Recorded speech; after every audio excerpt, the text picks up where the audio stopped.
Good night, not good night. I mean, hello, everybody. We're not signing off yet. Okay, hello, everybody. This is Dolores Cannon again tonight with the Metaphysical Hour. And I don't have any guests tonight, so it's just going to be you and me, guys. I'm not really sure what I'm going to talk about. I've got several different subjects I can bring up. But I would like it if people do want to call in tonight. We had several that called in last week when I was interviewing Harold McCoy. So I'm going to give out the toll-free number. The toll-free number is 877-876-5227. 877-876-5227. If you want to call in and ask questions about any of my books or about anything that I do, I'll be really glad to hear from you. But like I said, I'm not really sure what I'm going to talk about. There's various things that are going on right now in my life and my career and my travels. So I guess I'll be focusing on some of those things. So if anybody has any questions, I would appreciate it tonight. Okay, well, first I do want to catch everybody up. I know we had the storm here, and I did talk a little bit about it the last week with Harold, but this was the worst ice storm we have ever had in northwest Arkansas. Now, the last 2 years, they've had ice storms up in Springfield, Missouri, which is just across the border, but we've always dodged the bullet, and this time we really got it bad. The wires were down. Most all the poles were snapped.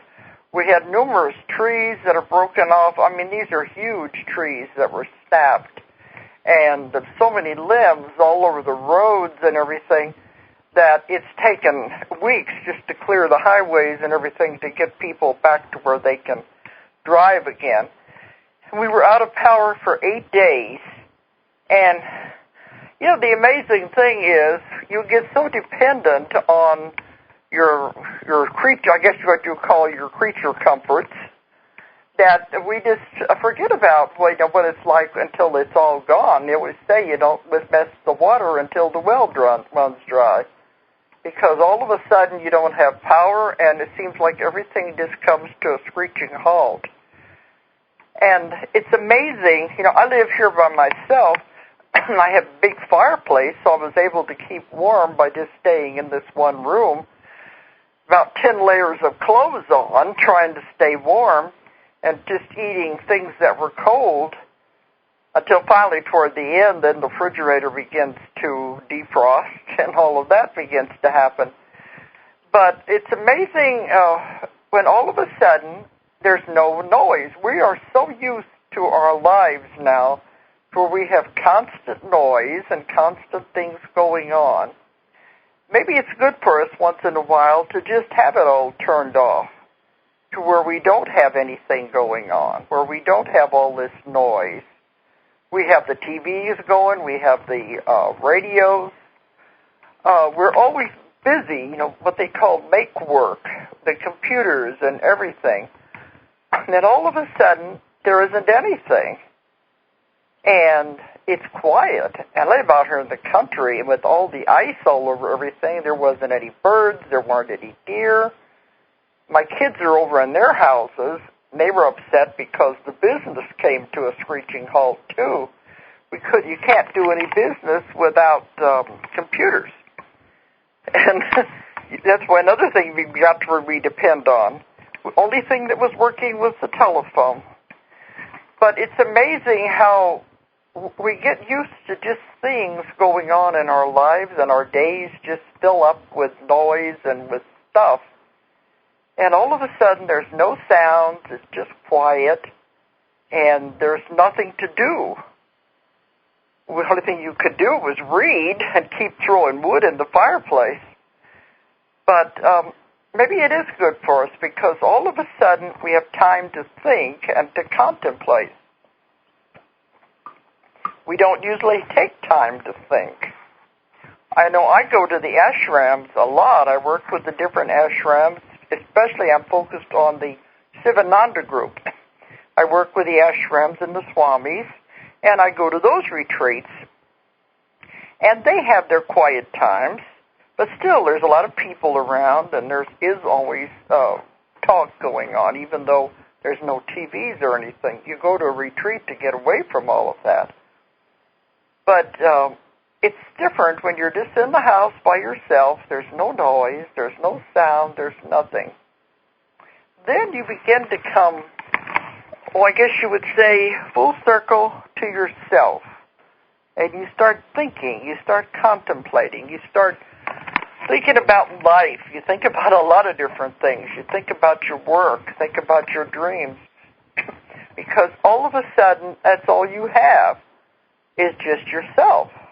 And I think it's good for us every once in a while to get to that point, to where we don't have the noise in our life, all the daily noise and the people and the distractions. So, but really by the time 8 days went by and the power came back on, you're glad to be back to normal and turn the television back on. But I don't think it hurts any of us to take time to be alone and think once in a while. You know, I have clients that come to me for all kinds of reasons. Oh, everything you could possibly think of. Everybody that comes has got a problem. That's what I work with. As a therapist, I work with their problems. Mostly what I see people for are physical problems, but also they have all these other problems. They have problems with their relationship problems. They have problems with their jobs. They have problems just in life in general, and they have a hard time dealing with things. So I have a lot of people that come, and that's what I do with my clients. I can spend as long as 2 hours just listening to them talk and getting to know them. That's what it's all about, because I feel I can't help them if I don't know anything about them. If I don't know about their life or what's going on in their life, there's no way I can help them because I don't know what's important. I know a lot of therapists, you just go in and you go out. You have a past life regression, and it's no big deal because they'll say, well, it was interesting, but what does it have to do with me now? Because the hypnotist doesn't know it can go further. They don't know there is anything more. All they think is just the past life regression. But that's only the very tip of the iceberg. Because what I've found is so much more. But it's just like going to the doctor. You only spend a few minutes with the doctor. He looks at his notes, takes your vital signs, prescribes another pill or something, and then he's out of there in only 5 or 10 minutes. A lot of therapists, that's all the time they allow. But with me, I want the person to talk to me. That is so very, very important, so I can get to know them before I ever have a session with them. And I can spend 2 hours with them just letting them talk and just listening to their problems. I've had some who have said later, they said, you know, it was worth it just to come and talk to somebody who will listen without any judging. Just to listen to what they have to say. They said that's so very, very important. Here again, you know, we don't listen. We just have too much noise in our life. We don't really listen to each other.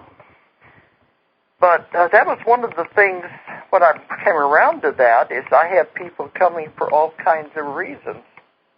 I have some people who cannot be alone. They must have somebody with them all the time, or they're terrified. And maybe somebody out there like that now that I'm talking, they're listening to this. I have some that just jump from one relationship to the other because they cannot be alone. A husband dies, or they have a divorce, or the relationship breaks up. They jump immediately into another relationship without even taking time to, go over what happened or to think what they want. They said all they know is they cannot be alone. I had a friend years ago when we were all in the Navy. We had our families and everything. She called me one day and she said, you got to come over here right now to her house. And I said, why? What's wrong? She said, I just discovered I'm all by myself. There's nobody here. And she was terrified to be alone. There was always somebody there with her. And I've always thought that was strange. I've never really worried about being alone. The key is to be alone and not be lonely. You've got to be comfortable in your own skin. This is one of the things I tell these people when they're talking about, they have to have somebody in their life. Even if it's the person who's not good for them, it's a bad relationship, they have to have somebody, or they're not whole, they're not complete. They don't, they can't be by themselves. I tell them, at the end of the day, when it's all over, we're all going to come to that part eventually, to that point. The end of the day, when it's all over with, you only have yourself. Nobody's going to be going with you. You're going to be making that transition, that last journey to the spirit side. You're going to go by yourself. So you should learn to be comfortable with yourself. Why wait till the last minute? You've got to learn to like yourself, be comfortable in your own skin, so that you can be alone, because you never know what's going to happen. We lose our partners, our husbands, through death or through divorce, all kinds of things. And then you have to learn how to deal with it on your own and how to live by yourself. So that was what I was thinking about, too, that when I was here by myself for those 8 days with nobody to talk to except on the telephone, I was thinking, I felt sorry for these people. This was a forced situation, but they cannot be by themselves. And I have lots and lots of people coming to me who are always looking for someone in their life because they feel they have to have somebody. Well, sometimes there's a legitimate reason. Sometimes they're lonely. They want someone to share their life with. And I hear it time and time again. They'll say either they've come out of a bad marriage, or their husband has died, or they're with somebody who doesn't understand them. And they're interested in metaphysics, but their person they're living with doesn't believe in it, and they feel like they give them a hard time about it.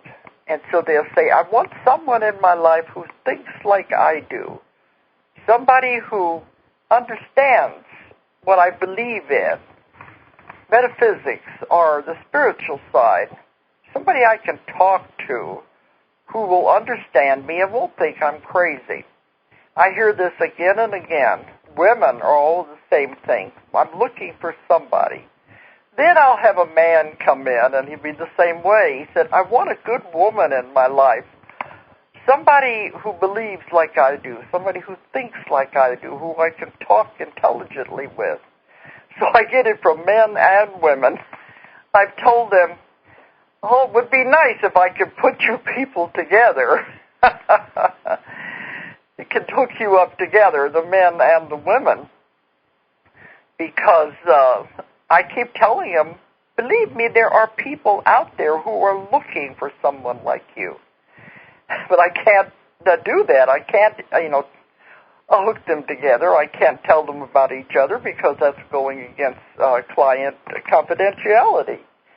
Somebody said I need to set up a match-making bureau or something to hook these kind of people together. And it would be good for them. But I just tell them there are others out there who are searching for the same thing, and you'll find them. You don't have to worry. You'll find each other if that's what you want. You send out your vibrations. You send out your radio waves. This is what I want. I want this kind of person in my life, and they will come into your life. But it would be good if I could put all of you together, but there's no way I can do that. But these are the kind of people I have. They're either afraid to be alone and grabbing at whatever comes, even if it's very bad for them. It's hard for them. They get they really get their hearts broken so many times are they're people who are searching and they can't find anyone. Really amazing, the different kind of cases that I get. We have people who have problems in their jobs, their problems with their families. Then I get the hundreds and hundreds of people who just come because they have medical problems, and that's mostly what I focus on and work with. But we've had a lot of success with that, too. Right in the middle of the outage, I could have got into town, but there's power at my office in town, but some people canceled their appointments because of the weather and the roads, and the airport was shut down. But I had one young man who flew all the way from Japan. Now, I knew he had an appointment, but there was no way to warn him about all the problems we were having here. So he came all the way from Japan. And they've been doing that during the last 2 weeks. I had him, I've had two from Australia, two different women came from Australia, one from England, and a couple from Italy. And I don't encourage them to come that far, because I know it's hard. They have to take the airplane trip, they have to get a hotel, they got to rent a car.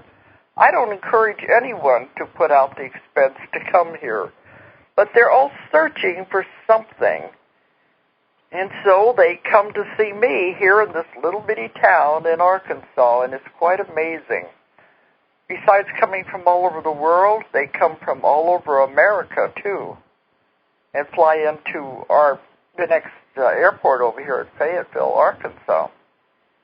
But it's always amazing to me that they're willing to come so far because they need help. And it's a big responsibility on me because I feel this great need to help all these people. And I'm only human, I'm only one person, but I feel I have to do the very best I can to help these people. And you can't help everybody, you can't get everyone exactly what they're looking for, but all I can do is try to do the best that I can. And that's where I'm coming from. But it's always amazing to me that they come from so far. And they just come in, want a session, and then they go back to their countries or wherever they live in the United States. I'm always hoping I've helped them in some way. The emails I get show that I think I have. That's the main thing. If they feel they've gotten something out of the session. Because I have found with my method, there's more than just past lives. That is just the beginning of the tip of the iceberg. But after that, you go into the part where I communicate with the higher self, the higher, what you want to call higher consciousness, the oversoul, the higher self, which I call the subconscious, and they said, we don't care what you call us, we'll work with you, it doesn't make any difference. That's the part I work with. That's the part that has all of the answers. That's the part that is the most important part because it knows everything. And I have found a way during the 40 years that I've been doing hypnosis, the 30 years doing past life regressions, I found this way to contact that very important, beautiful, loving part. And that's the one that does the work. I don't do it. I'm just a facilitator, the go-between, to put people in touch with that part because it knows everything. It knows you better than you know yourself. There's no way you can fool it. It knows everything about the client. And it can tell them absolutely anything they need, and it's very brutally honest, too. But yet it is so full of love that it will heal instantly. So this is a very valuable part that I've found out about. And this is the part that I teach as how to contact this. Because I began teaching my classes 6 years ago because there were just too many wanting sessions. I just can't do it. There are just too many. And they, the ones I communicate with, they said, start teaching. And I said, well, will anybody come? And they said, you start to teach, they'll come, because you've got to spread this method. They call it the therapy of the future. And they said I had to start teaching it. And I've been teaching now for 6 years all over the world. Those of you that listen to the show know that I just got back from Australia and New Zealand, where I did 4 classes there. One in Perth was the largest class I've ever taught, 91 students. I'm teaching them everywhere, and to me this is fantastic that it's growing and growing. The reason I bring this up right now, too, is I'm getting ready to leave again, and I'll be leaving on Monday, and I'm going to England first. I'm going out of the country again. I'm going to be doing classes. I'm going to England first, and I'm going to be having a class in Norwich. So anyone who is in England who wants to take the classes, I'm not doing it in London this time. I did that in August. Now I'm going to do it in Norwich. And this will be this next weekend. I'll get there. I'm going in Monday. I'm going to be doing a lecture in Norwich. I think it's Wednesday at the high school. You can get all the information about the venues, the places where I'm going to be on my website. But I'll be doing a lecture in Norwich on Wednesday, and then Thursday I'm going to be doing what I call my Level 2 class, or the Advanced class. I'm doing it before the regular class because some people would take a regular class and they'd say, okay, I'll take the second one too. But I want people to have been practicing my technique for at least a year before they're ready for the Level 2 class. So that's why I'm having it first. And the Level 2 class, the Advanced class, is a one-day class. This is going to be next Thursday in Norwich. And on the website, it has a venue. I think it's called the Maidenhead Hotel, I believe. I don't usually know till I get there where I'm going to be. But I found when you're doing an ordinary class, I try to give them the basics, how to do my technique, and then I want them to go and practice and practice and practice. But you can't tell everybody everything in the 1 3-day class. It's just impossible. There's just too much. And I don't want to overwhelm the person. My daughter says even the amount of information I give them in the regular class can be overwhelming because there's so much to take in. But I can't give them my whole bag of tricks because I've learned a lot in these 30 years that I've been doing this and developing the technique. There's a lot of tricks that I've learned that you can use with hypnosis, especially to get around resistance and the difficult cases. So when the person has been practicing my technique for at least a year, thereabouts, I want them to take the advanced class, and in that one day, this next Thursday in Norwich, for everyone who has taken the class in England or on the continent, if they want to come to Norwich, we'll be doing a lot of discussions about people who are having problems, people who are having difficult cases, are meeting with resistance. We'll discuss all of that at the advanced class. Because, everyone can be hypnotized. Everyone. There is no exception. It's just that some of them take more work than others. And a lot of people don't have the patience to hang in there and do it. The ones that require more work are those that are usually left-brain people. And most of the time, these will be men who are accountants, CEOs, in a position of authority or control. And they are very left-brained. They're very analytical. Those are the ones that require more work. Everyone can be hypnotized. Everyone can go. But some of them require so much work that the average hypnotist And even those who have taken my class don't want to work that hard. They want to give up. But I have learned the tricks of how to keep at it and keep at it till you break down the resistance, and then you get through to the person. Because I said anybody who comes to see me is looking for something. I don't know what it is they're looking for, but they're all looking for something. And it's my job to help them define that. I'm not going to have someone come all that way expecting something and then not delivering it because I gave up too soon. So I've learned the tricks on how to get past the resistance and how to handle some of the difficult cases. So I'll be covering that during the advanced class, and I've also got many other techniques that are alternate from the ones that I show in the 3-day class. And I'll be going over a lot of that. And we do a lot of discussion, too, because I have found that my students are having absolutely miraculous results. And I think this is going to help the other ones that are just starting out. Some of them in Australia, it was the first time I did the advanced class there, and some of them said, well, I did about 2 or 3 cases and clients, and I couldn't get them to go under like you do. I couldn't get the results, so I just gave up. That's not enough. You've got to get your feet wet. Any class you take on anything, any kind of healing, any kind of a class, you're not going to know it immediately. You've got to go and practice.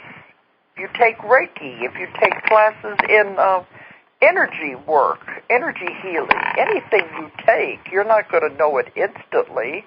It all has to have practice until you learn it, and then it becomes second nature to you. Now, the ones who are really serious about this have hung in there and are practicing, and they're having wonderful results. Everyone who takes the class is not going to be able to do it. Some of them don't want to do it. I'm happy if I can get 2 or 3 who report back to me about the miracles they're seeing. But some people tell me, oh, I just take the classes. I go from one class to the other, taking all kinds of classes in all kinds of metaphysical things, all kinds of healing modalities. They don't know if they're going to use it. I doubt it. They ever will. But they just, what they call professional student. And they just, if they do use it, maybe they'll combine it all together and come up with their own method, which is perfectly fine. But there's some that have no intention of doing it. They just want to come to the class. Sometimes I can spot them, too. I can tell by the ones in the class. I'll tell my daughter, that one's not going to use it. I know they're not. They're not just here. It's a fun thing. They're playing. They don't really have a seriousness about going and trying to use it to help people. But, everybody's different. So it's okay. At least I have told them what I know. I have planted the seeds. If they use it or not, it's up to them. But some of the ones who are reporting back to me, we are recommending in Australia because they are having fantastic results. I can tell you about some of these. I know when I go to these other countries and I advertise my classes, they say you cannot say that you can heal people or cure people because they don't allow that. They said the most you can say is that they will have relief. Well, it's much more than that, but this is what they say. When I do my work, it has to do with the mind. The mind is so powerful. I work with the client's mind because the ideal state of the body should be perfect health at all times. You shouldn't be sick. If you are sick, it's for a reason. You have made yourself sick. And people tell me, what do you mean? I don't want to be sick. Oh, there's a caller, I guess. That kind of surprised me. Is somebody there? Yes, I'm here. Oh, okay, you kind of made me jump because I'm sitting here talking to the wall, as I always do, wondering if anybody out there is listening. Okay, go ahead. You have a question? I have a question about a lot of times when I get into a trance state or a meditative state or when I do shamanic journey, any time when my brain waves are altered, I tend to zone completely out and lose consciousness or go to sleep. And I was wondering if you knew anything about how to stay conscious when that shift happens so I don't do that so much. Well, when you're going out, then you're going into the state that I work with. That's where you can get the most work done. Oh, really? Because I don't remember, you know what I mean? I don't remember hearing anything that people said, or I can't follow the rest of the meditation or whatever. I just go out. Yeah, that's the state I work with. Oh. Yeah, that's the somnambulistic level. Okay. There's where you get the results because the conscious mind is out of the picture. Yeah, it goes right out. And you know, I fall asleep the same way at night, too. It just goes bam. It doesn't go slow. It just, like, the other way, the conscious mind, it can't interfere and say, oh, I'm making this all up. But, you know, normal meditation, especially with the ones that are taught at the ashrams and things, I think they are more conscious.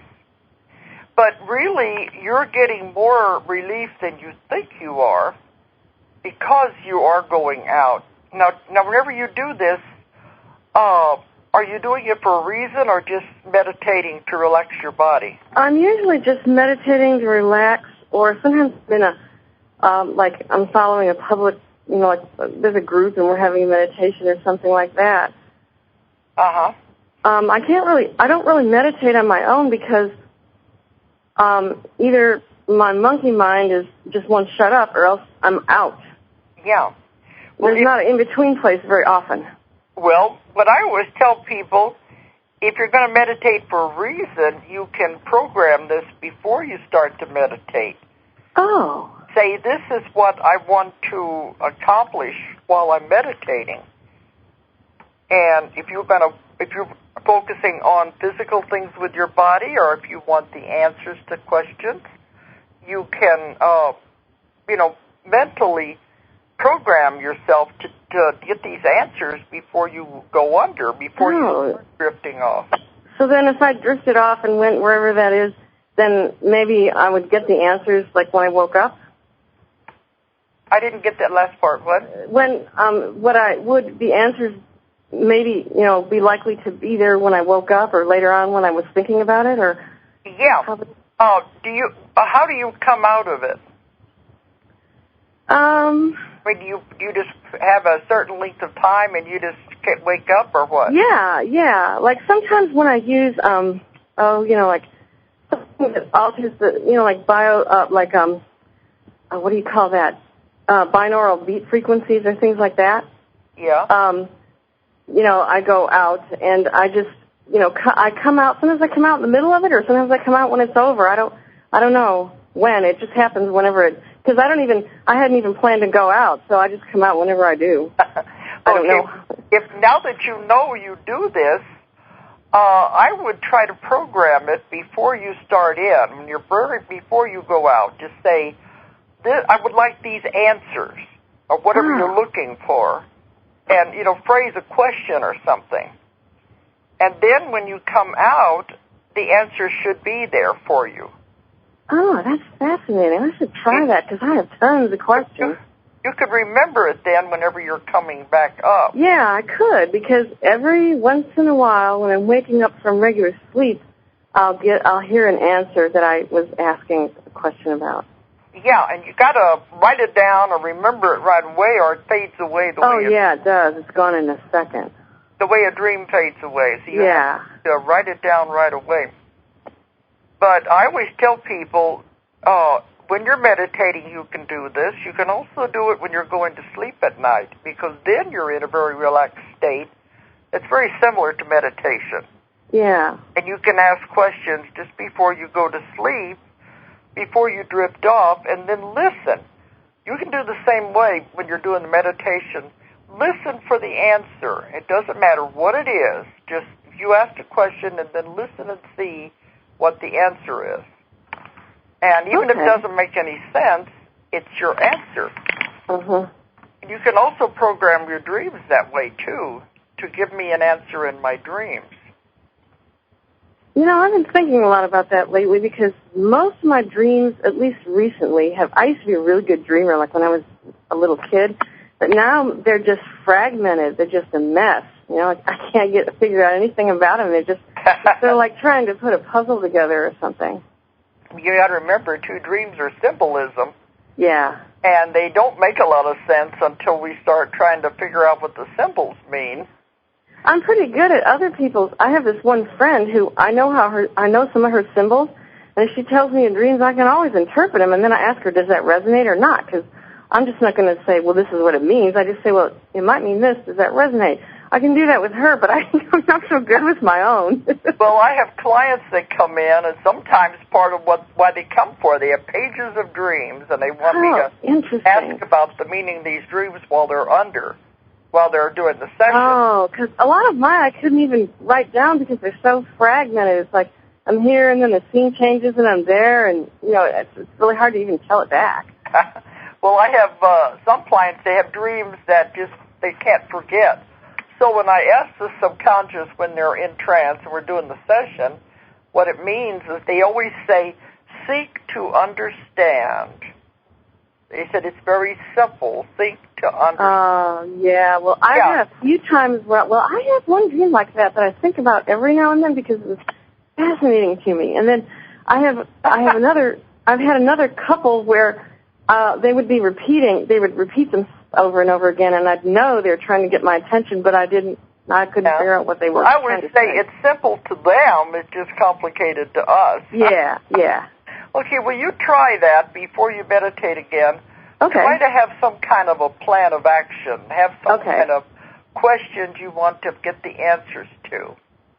Okay, well, thank you very much.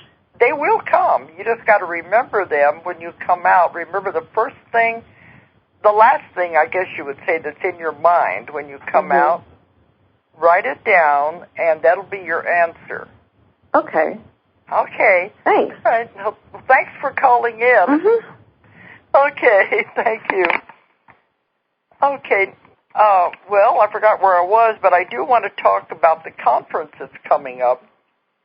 Well, I was talking about the classes first. Let me finish that. The classes are in Norwich next week. The advanced class on Thursday, and then Friday, Saturday, and Sunday is my regular class. If anybody in England or on the continent wants to take these classes, go to my website, and you'll find out where they're going to be, or you can call our office. But I think now it's getting so close in time, it would be better just to come to the venue on the day or contact me, have a contact person on the website. If you want to take the class, it's Friday, Saturday, and Sunday for the regular class. And our website is www.ozarkmountain. It's OZARKMT.com. And if you're in England or the continent, it's OZARKMT.com. And you know more about the class. After I finish in England, I'm going back to Moscow, and I'm doing a class in Moscow that whole next week. This is going to be interesting. I've done one class over there with a translator, but this is going to be a little harder, I think. This time I'm going 4 days because it takes longer whenever you're doing with the translator, back and forth and back and forth. I've trained people over there before, and we're setting up some more classes in Moscow. Well, this will be in Russian with the translator. So I'll be back here in a couple of weeks anyway.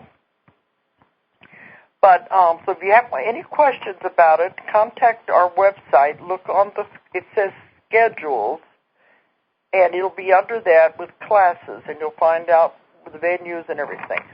Okay. I do want to talk about the conference that we put on. It's coming up in June. This is our 4th one. We have it here in Fayetteville, Arkansas. We call it the Transformation Conference, and it's growing bigger every year. This year it's 3 days, and we've moved to a bigger venue. It's a bigger hotel. We've got more room. And any vendors out there, this is going to be a really big one this year. Every year it's growing more and more. The Transformation Conference, and it's June the 12th to the 14th. That weekend, Friday, Saturday, and Sunday, June 12th to the 14th. And we're going to be putting up a page on the website. Hopefully we'll get it up before we leave about the conference. But we're very, very excited. Our keynote speaker is Helen Reddy, the Helen Reddy. And those out there who don't know her, she was the famous singer. And the one who was, I Am Woman, Hear Me Roar. She wrote that song. And we were very surprised that she contacted us, and we met her in November. She lives in Australia. She lives in Sydney. And she contacted us, and when we were in Sydney, we took her to dinner, got to know her. She's a wonderful woman and has a whole lot of information, a lot of knowledge. She stopped music in 2002, and now she has always been into metaphysics. Everybody says, well, Helen Reddy's a singer. What's she going to talk about at your conference? You're going to be surprised. She has been in metaphysics her entire life. She's very much into these things, and she's going to be talking about her experiences and how they influenced her career all this time, and she's a really very fantastic lady. And she's going to tell the story, it's metaphysical, about how she came to write that song. She wrote the lyrics to it, the I Am Woman. And she's such a modest person, she doesn't really even see what she did, what she has done. But she really influenced a lot of people during that time period. This is a really wonderful, fantastic lady, and she's going to be our keynote speaker. We're bringing her all the way from Australia to speak, and she'll be there for the whole conference to talk to people and mix with people. She's bringing her book that she wrote, her autobiography about her life. So it's Helen Reddy, the famous singer, will be our keynote speaker. So I want to make sure everybody knows about this. We're going to be doing a lot of publicity in the next few months. And I'm going to be having her on my show, too, before we do the conference. But she's our keynote. We're also going to have many, many more speakers. You know, I always have the new authors that our company is publishing. I like them to come to the conference and get their feet wet, get their first chance to really get out there in front of an audience and speak. We're going to have Don Shorn again. He is the one that I believe will surpass Zachariah Sitchin. He has much, 10 times more information than Zachariah wrote about. Now, I'm not insulting Zachariah. He's a friend of mine. I like him. I respect his work and his knowledge. It's just that Don has come at it from a different angle and has supplied much more information about the seeding of the planet, you know, how life began on Earth, and about the ET's influence with life all through history. The same way Zachariah did, but he has done tons of research, and he has now written 3 books. The first book we published last year was about the elder gods, is what he calls them. We published that last year. The second one has just come out, and it's Legacy from the Elder Gods, and he has even more information of, you know, artifacts and things that have been found down through the centuries that nobody wants you to know about, that dispute history. His third book will be coming out after the conference, and it's called Garden of the Elder Gods. So we're going to have a trilogy about these amazing things about history, the way it really is, that we were never taught in school. He's going to be there. He's going to be one of our main speakers. Of course, we're going to have Carol Pate again, and she was just on the show about a month ago. She's the psychic detective, the one who works on the murder cases, and she works on 400 to 500 murder cases a year. At least she said 4 or 5 a day. She's a regular on the Court TV Psychic Detective show, and she has just started the A&E Psychic Investigators shows on there. So she's going to be there, one of our speakers, and she does investigations in Egypt with the Sphinx, the tunnels under the Sphinx. She's going to be one of the people we're going to have also. Oh, I'm trying to think off the top of my head. We're going to have Dr. Haynes Ely there, coming from California. Now, he's a medical doctor, but he works with John of God in Brazil. He's built a house down there, and he goes down there about once a month and helps John of God. And those of you who don't know John of God will be learning more about him. I think most people do know John of God. He's the one who is the psychic surgeon. He sees as many as 2,000 people a day that come in and out of where he is in Brazil. And he does the psychic operations on them and healings. And he's very controversial. There are a lot of people that think it's some kind of fake. But Haynes has been going down there for years, and he built a house so he can go down once a month, and he works with John of God when he's working on these people, sits right next to him and watch what he does. He has wonderful videos that he has taken showing how John of God does the actual psychic surgeon operations on people. He's bringing the videos to show them at this conference also. And he also arranges for people who want to go down there and have the medical experience with John of God. He arranges the flights and the hotels and everything. He will be showing the video. We have Nikki Patillo, who is one of my authors, is going to be talking about the new children. Her book is The Star Kids, about the new children, and it's like a, what do you want to call it, advice for the parents of the new children and how to deal with these kids and how to raise them. I guess you would say like the care and handling of new children. It's also good for the children to read the book because they can see they're not alone out there. They're not the only ones. So she's going to be talking about the new children. Another one is trying to think of her names. We've done 8 books, new books, in just the last few months. It'll come to me in a minute, the woman's name, but she had Karen Peebles. She had a very strange experience where her uncle, who had committed suicide. Now, this woman is not that psychic. She doesn't have these kind of experiences. But her uncle that had committed suicide 25 years ago came to her in her house and began giving her information and talking to her. And he began telling her about what it's like over there when someone commits suicide and where they go on the other side, how they're taken care of. And he encouraged her to write this book from his viewpoint of what happens to a suicide once they go to the other side. And believe me, it's not depressing at all.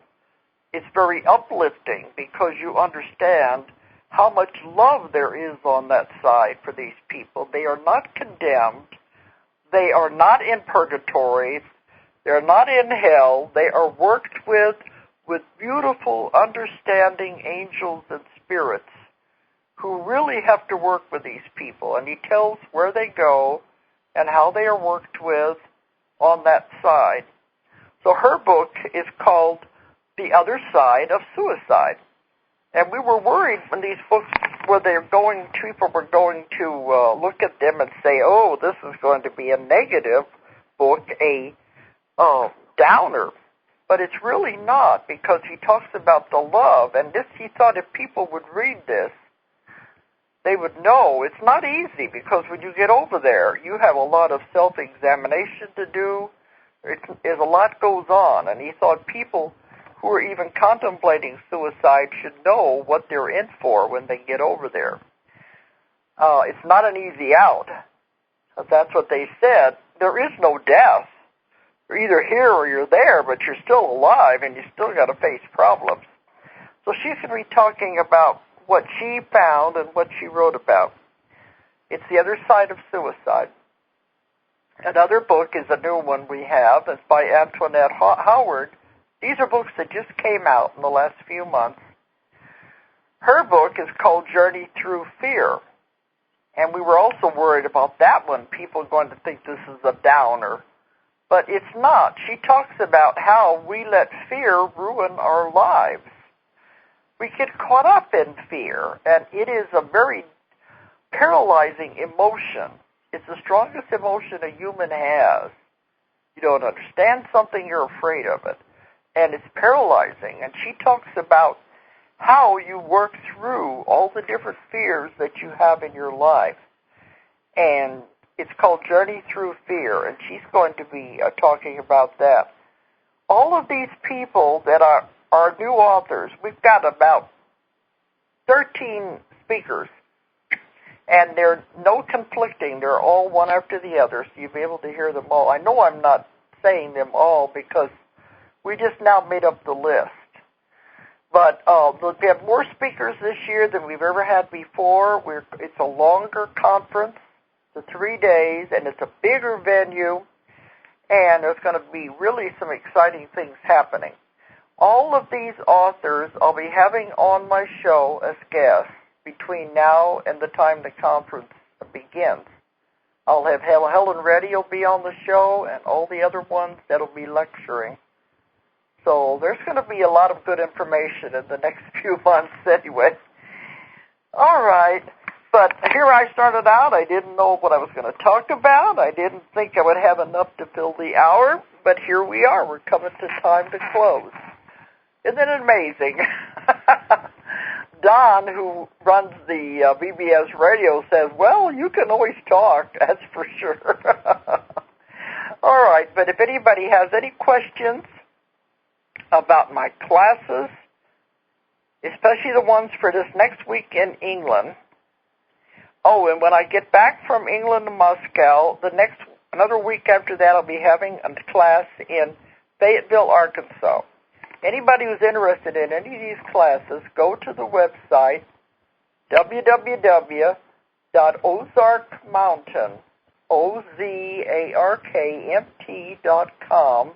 Find out more about them, or call our 800 number, 1-800-935-0045, 1-800-935-0045, for information about the classes, about my sessions, and information about the upcoming conference.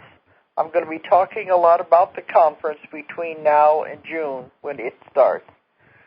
So anybody has any questions at all, just email the office, and while we're gone, there's people there who would take in your calls and answering your emails. So anyway, I wish everybody a good night, and thanks for listening.